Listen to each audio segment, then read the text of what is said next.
Guys, നമ്മുടെ ലസിത പാലക്കൽ അമ്മച്ചിക്ക് എന്തോ കാര്യമായിട്ട് പറയാനുണ്ട്. ഹായ്.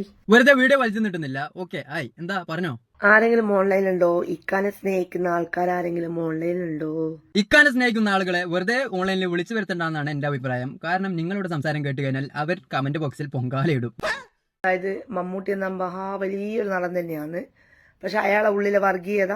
മമ്മൂട്ടി എന്ന് പറയുന്ന മഹാനടനാണ്, പക്ഷെ അയാളുടെ ഉള്ളിൽ വർഗീയത ഉണ്ടെന്നാണ് അമ്മച്ചി പറഞ്ഞുകൊണ്ട് വന്നത്. അമ്മച്ചേ, ഇത് വിശ്വസിക്കുന്ന ആരെങ്കിലും ഉണ്ടാവൂടാ? ചാണകങ്ങൾക്ക് ഇതേപോലത്തെ കേട്ട് കഴിഞ്ഞാൽ വിശ്വസിക്കാൻ യാതൊരുവിധ മടിയും ഉണ്ടാവില്ല. കാരണം അവന്മാർക്ക് ചാണകം തിന്നിട്ട് ബുദ്ധി ഇല്ലാതായി പോയിട്ടുണ്ട്. അല്ലാതെ ബുദ്ധി വിവരമുള്ള ഒരാൾ പോലും അത് വിശ്വസിക്കൂല. തുടങ്ങി ഇതേപോലത്തെ സൗണ്ടൊക്കെ കേൾക്കുമ്പോൾ എനിക്ക് സത്യം പറയാലോ, എനിക്ക് എന്തോ ആവും. സത്യം പറയാം, നിങ്ങൾക്കും അങ്ങനെ തന്നെ ആവുന്നുണ്ടാവും. വല്ലാത്തൊരു സൗണ്ടായി ഇപ്പൊ ഉണ്ടാക്കാൻ. കുറച്ച് ദിവസങ്ങളായിട്ട് പുറത്തു വന്നതാണ് നമ്മളെ ഈ ഇത് കാണുന്നത്. കുറച്ച് ദിവസമായിട്ട് കാണുന്നതാണ് ഈ ഇതെന്നാണ് അമ്മച്ചി പറഞ്ഞത്. മനസ്സിലായില്ലാലോ? ഈ ഇതെന്ന് വെച്ചാൽ ടെർബോനെ കുറിച്ചാണ് അമ്മച്ചി പറഞ്ഞു കൊണ്ടുവരുന്നത്. അമ്മച്ചിയുടെ മനസ്സിന്റെ ഇരിപ്പ് എന്താണെന്ന് എല്ലാവർക്കും നന്നായിട്ട് അറിയാലോ. ടെർബോനെ ഡിഗ്രേഡ് ചെയ്യുക. ആര്? ഇതേപോലെ ലസിത പാലക്കലിനെ പോലെയുള്ള കുറച്ച് കളിവുകൾ വന്നിട്ട് ജനങ്ങളുടെ മനസ്സിൽ ടെർബോ എന്ന് പറഞ്ഞ സിനിമയെ കുറിച്ച് ഒരു നെഗറ്റീവ് ഉണ്ടാക്കണം. അതൊക്കെ പോട്ടെ, ഇവള് പറഞ്ഞ വിശ്വസിക്കുന്ന ആരെങ്കിലും ഉണ്ടാവൂടാ ഈ നാട്ടിൽ? ഉണ്ട്. ഈ ചാണകം തിന്നുന്ന സംഘികൾക്ക് ഇതൊക്കെ കേട്ട് കഴിഞ്ഞാൽ തന്നെ അവരങ്ങ് വിശ്വസിച്ചോളും. ബുദ്ധി വിവരമില്ലാലോ. വളരെ എന്താ പറയേണ്ടത്, മോശം കമന്റുകളും കാര്യങ്ങളൊക്കെ വരുന്നുണ്ട്. മമ്മൂക്കയുടെ ഒരു സിനിമയെ കുറിച്ച് മോശം പറഞ്ഞു കഴിഞ്ഞാൽ നല്ല കമന്റ് വരുമെന്ന് വിചാരിച്ചു അമ്മച്ചി. പിന്നെന്താ പറയുന്നത്, മമ്മൂക്കയുടെ ടെർബോ എന്ന് പറയുന്ന സിനിമ ഇറങ്ങുന്നതിന് മുൻപ് ഡിഗ്രേഡ് ചെയ്യാൻ നോക്കിയ ആളാണ് ലസിത പാലക്കലിനെ പോലെയുള്ള കുറച്ച് നാറുകളായ സംഖ്യകൾ. അതൊന്നും നടന്നില്ല. ഇപ്പൊ പിന്നെ വന്നിട്ട് ന്യായീകരിക്കുകയാണ്. അവരെന്നെ തെറി വിളിച്ചു എന്ന് പറഞ്ഞുകൊണ്ട്. കോമഡി തന്നെ കേട്ടാ. ഈ മോഹൻലാല് ഫാൻസ്, മമ്മൂട്ടി ഫാൻസ്, ഇവരാണ് മെയിനായിട്ട് ചീത്ത പറയുന്ന ആൾക്കാർ. ഈ മമ്മൂട്ടി ഫാൻസിന്റെ എന്ന് പറഞ്ഞു കഴിഞ്ഞാൽ അമ്മാതിരി ചീത്തയാണ് കിട്ടുന്നത്. എടാ, മമ്മൂട്ടി ഫാൻസിന്റോട് എനിക്ക് ചെറിയൊരു റിക്വസ്റ്റ് ഉണ്ട്. വേറൊന്നുമല്ല, ഇതിന് തെറികേട്ടിട്ട് നല്ല ശീലാണ്. നിങ്ങൾ വെറുതെ നിങ്ങളുടെ സമയം വേസ്റ്റ് ആക്കണ്ടെന്നാണ് എനിക്ക് പറയാനുള്ളത്. തെറികേട്ട് വളർന്ന ആളാണ്. ഇപ്പൊ തെറിയൊക്കെ കേൾക്കാതെ നിൽക്കുമ്പോഴാണ് ഇപ്പൊ ബോറടിക്കുന്നത്. അതുകൊണ്ട് നിങ്ങളൊക്കെ ഒന്ന് ശ്രദ്ധിക്കുക. വെറുതെ തെറി വിളിച്ചിട്ട് എന്ത് കാര്യം? അയ്യോ എല്ലാം വെച്ച് എന്ത് സൗണ്ടാണ് ഉണ്ടാക്കുന്നത്? അയ്യോ അല്ലേ? എനിക്ക് തോന്നുന്നു താഴെ എന്തോ ഒന്ന് കടിച്ചിട്ടുണ്ടാവും. കടിക്കാൻ സാധ്യത കുറവല്ലേ? എന്തോ ഒന്ന് കുത്തിയതായിരിക്കും. കുത്താനാണ് സാധ്യത കൂടുതൽ. ആ കുത്തിയത് ആരാണെങ്കിലും ശ്രദ്ധിച്ച് കുത്ത്. ഇത് സോഷ്യൽ മീഡിയയിലല്ലേ ഉള്ളത്. ലൈവ് പോയിക്കൊണ്ട് നിൽക്കുന്നതിന്റെ ഇടയിൽ ഇങ്ങനത്തെ സൗണ്ടൊക്കെ ഉണ്ടാക്കിയ നാട്ടുകാരെന്താ വിചാരിക്കാന്? ചിരിച്ച് തുപ്പാനുണ്ട്. ലസിത പാലക്കലിന് ചിരിച്ച് തുപ്പാനല്ലേ ഉള്ളത്. ചിരിച്ച് വർഗീയത പറയാൻ നല്ലൊരു ചാൻസ് ആയല്ലോ. പിന്നെ ആ ഒരു ചാൻസ് വെറുതെ വിട്ടോ അല്ലേ? ചിരിച്ച് തുപ്പാനല്ലേ ഉള്ളത്. ചിരിച്ച് വർഗീയത പറയാനാണുള്ളത്. മുസ്ലിം ബിരുദരും പടം കാണാൻ കാണില്ല. സംഘികളും മുസ്ലിം ബിരുദരും പടം കാണാൻ കാണില്ല. എത്ര സത്യസന്ധമായ കാര്യങ്ങളാണ് ഇപ്പോൾ ലസിത പാലക്കൽ അമ്മച്ചി പറഞ്ഞത്. മമ്മൂട്ടിയുടെ ഒരു പടം ഇറങ്ങിക്കഴിഞ്ഞാൽ മുസ്ലിം വിരോധികളും സംഘികളും തീർച്ചയായിട്ടും ആ പടം കാണാൻ കേറൂല. കാരണം അതൊരു മുസ്ലിമിന്റെ പടമാണ് എന്നൊക്കെ ചിന്തിക്കുന്ന നാറികൾ ഉണ്ടാണ് നമ്മുടെ നാട്ടില്. വേറെന്ത് പറയാനല്ലേ? സുഡാപ്പി ജീവിതം നയിക്കുന്ന മമ്മൂട്ടിയുടെ ജോസേട്ടനും ഏതാണ്ട് അതേ വഴിക്ക് തന്നെയാണ് പോകുന്നത്. സുഡാപ്പി ജീവിതം നയിക്കുന്ന മമ്മൂട്ടി സുഡാപ്പിയാണെന്ന് പറയാൻ കാണിച്ച ഇവരൊക്കെ മനസ്സ് അല്ലേ? തീരെ വിവരമില്ലാത്ത ആൾക്കാരായിരിക്കും അങ്ങനെ പറയുന്നത്. ഉറപ്പായിട്ട് തീരെ വിവരം, കുറച്ചെങ്കിലും വിവരം ഉണ്ടെങ്കിൽ അങ്ങനെ ഒരിക്കലും പറയൂല. ഇത് വന്നിട്ടുണ്ടായിരുന്നല്ലോ ഗുരുവായൂർ അമ്പല നടയിൽ.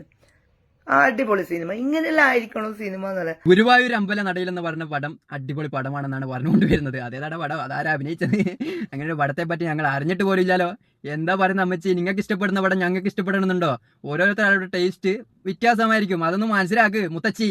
ആവേശം പിന്നെ എനിക്ക് ഇഷ്ടപ്പെട്ടില്ല. ആവേശം ഇഷ്ടപ്പെട്ടിട്ടില്ല. പക്ഷെ ആവേശത്തിലത്തെ മ്യൂസിക് ആവേശം ഇഷ്ടപ്പെട്ടിട്ടില്ല എന്ന് പറഞ്ഞതിലും ഒരു കാര്യമുണ്ട്. ഫഹദ് ഫാസിലാണ് അതിലുള്ള നടൻ. അതൊരു മുസ്ലിമാണ്. മുസ്ലിം വിരോധം എത്രത്തോളം ഉണ്ടെന്ന് നമുക്ക് മനസ്സിലാക്കി തരുന്നത് കണ്ടോ? നിങ്ങൾ തന്നെ കണ്ട് മനസ്സിലാക്കട്ടാ. ഫാൻസുകാരെ കൊണ്ട് രക്ഷയില്ല. ചീത്ത പറഞ്ഞ് കണ്ണിതാക്കുന്നത് അത്രയും ചീത്ത പറയലാണ്. എടാ, ചീത്ത പറഞ്ഞതിന് ഇത്രയും സങ്കടമായിട്ട് ചെയ്ത ലൈവിന്റെ അടിയിൽ പോലും പോയിട്ട് നിങ്ങൾ ചീത്ത വിളിച്ചല്ലേ? നിങ്ങളൊക്കെ എന്താ പറയേണ്ടത്? ഒരു മമ്മൂട്ടി അറിയാതെ എന്തൊക്കെയോ പറഞ്ഞു പോയി വിചാരിച്ചിട്ട് നിങ്ങൾ ഇങ്ങനെ ചീത്ത വിളിക്കല്ലേ ലസിത പാലക്കൽ അമ്മച്ചിയെ? സ്വതവേ ഇക്കാന്റെ സുഡാപ്പി യുദ്ധത്തിനോട് നമുക്ക് താല്പര്യമില്ല. മമ്മൂട്ടി സുഡാപ്പിയാണെന്ന് പറയാൻ കാണിച്ച മനസ്സ്, ഇതേപോലത്തെ മനസ്സൊക്കെയുള്ള ആളുകൾ ഉണ്ടാണ് നമ്മുടെ കേരളത്തിലല്ലേ? ഏതൊരാളോട് ചോദിച്ചാലും, അതായത് 2ാം ക്ലാസ്സിൽ പഠിക്കുന്ന കുട്ടികളോട് ചോദിച്ചാൽ പോലും അവര് പറയും മമ്മൂട്ടി ഒരു CPM കാരനാണെന്ന്. ഇത്രയും വയസ്സായിട്ടും ഇവര് പറയാണ് മമ്മൂട്ടി സുഡാപ്പിയാണെന്ന് പറയാൻ കാണിച്ച മനസ്സ്. സംഗിണി, പ്ലാൻ ഉണ്ടോ സിനിമയിൽ അഭിനയിക്കുന്നുണ്ടെങ്കിൽ ഞാൻ പറയാട്ടോ. സിനിമയിൽ അഭിനയിക്കാൻ താല്പര്യമുണ്ടോ എന്ന് ചോദിച്ചത് ആരാടാ? എനക്കൊന്ന് ഏതെല്ലാം ഒരു സംഖ്യ ആയിരിക്കും. അല്ലാതെ നോർമലായിട്ട് ജീവിക്കുന്ന ഒരാള് അങ്ങനെ ചോദിക്കൂല. അല്ലാതെ തന്നെ ഇവക്കൊക്കെ ആരെങ്കിലും അവസരം കൊടുക്കൂടാ. ഉണ്ണി മുകുന്ദനെ പോലത്തെ ഊഫി കമ്പനിയില്ലേ, അങ്ങനത്തെ കമ്പനിയിലൊക്കെ ചിലപ്പോൾ അവസരം കിട്ടുമായിരിക്കും. അപ്പോ ഇവിടെ എത്ര ആൾക്കാർ ടെർബോ കണ്ട ആളുകളുടെ കൂട്ടത്തിൽ എന്തായാലും സംഖ്യകൾ ഉണ്ടാവൂല. അത് ഉറപ്പാണ്. കാരണം വേറെ നല്ല സംഖ്യകൾ പരാജയപ്പെടുത്തണം എന്ന് വിചാരിച്ച പടമല്ലേ ഈ സൂപ്പർ ഹിറ്റ് ആയിട്ടുള്ളത്. അപ്പൊ നിങ്ങൾ ഒരിക്കലും കാണൂല എന്ന് ഉറപ്പല്ലേ. എന്തായാലും സംഖ്യകൾക്ക് ഇതൊക്കെ കേൾക്കുമ്പോൾ തന്നെ കുരു പൊട്ടുന്നുണ്ട്. നിങ്ങൾക്ക് കുരുപൊട്ടി വലിക്കണം. എന്ത് വകയില ഞങ്ങളെ ഇക്കായെ പോലുള്ള ഒരാളെ നിങ്ങൾ വർഗീയവാദിയായിട്ട് ചിത്രീകരിച്ചത് അല്ലേ? ഒന്ന് ആലോചിച്ച് നോക്ക്. അവരുടെ ചെകിട്ടത്ത് കൊടുത്ത അടിയല്ലേ ഈ ഒരു ടെർബോ എന്ന് പറയുന്ന സിനിമ അല്ലേ?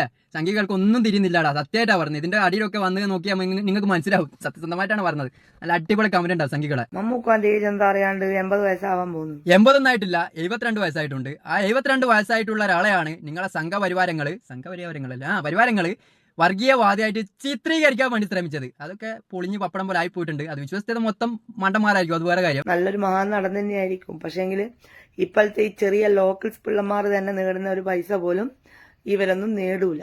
അല്ല അമ്മച്ചിക്ക് എന്തിനാ ഇങ്ങനെ കുരുപൊട്ടുന്നത്? അവർക്ക് കിട്ടുന്ന പൈസനെ കൊണ്ട് അവർ ഹാപ്പിയാണ്. നിങ്ങൾക്ക് എന്തിനാ ഇങ്ങനെ കുരുപൊട്ടുന്നത്? അവർക്കിപ്പോ കിട്ടിയത് നഷ്ടമാണെങ്കിലും അത് അവര് സഹിക്കണം. നിങ്ങൾ എന്തിനാ സോഷ്യൽ മീഡിയയിൽ വന്നിട്ട് വെറുതെ ഗുണഗുണ പറയുന്നതല്ലേ? ഇത് തന്നെയാണ് ലസിത പാലക്കൽ അമ്മച്ചിയുടെ മെയിൻ പരിപാടി. എന്താ പറയുന്നതെന്ന് ലസിത പാലക്കൽ അമ്മച്ചിക്ക് പോലും അറിയൂല. അല്ലാണ് മുത്തേ ഞാൻ പറയുന്നതിൽ എന്തെങ്കിലും തെറ്റുണ്ടെങ്കിൽ നിങ്ങൾക്ക് കമന്റായിട്ട് രേഖപ്പെടുത്താം.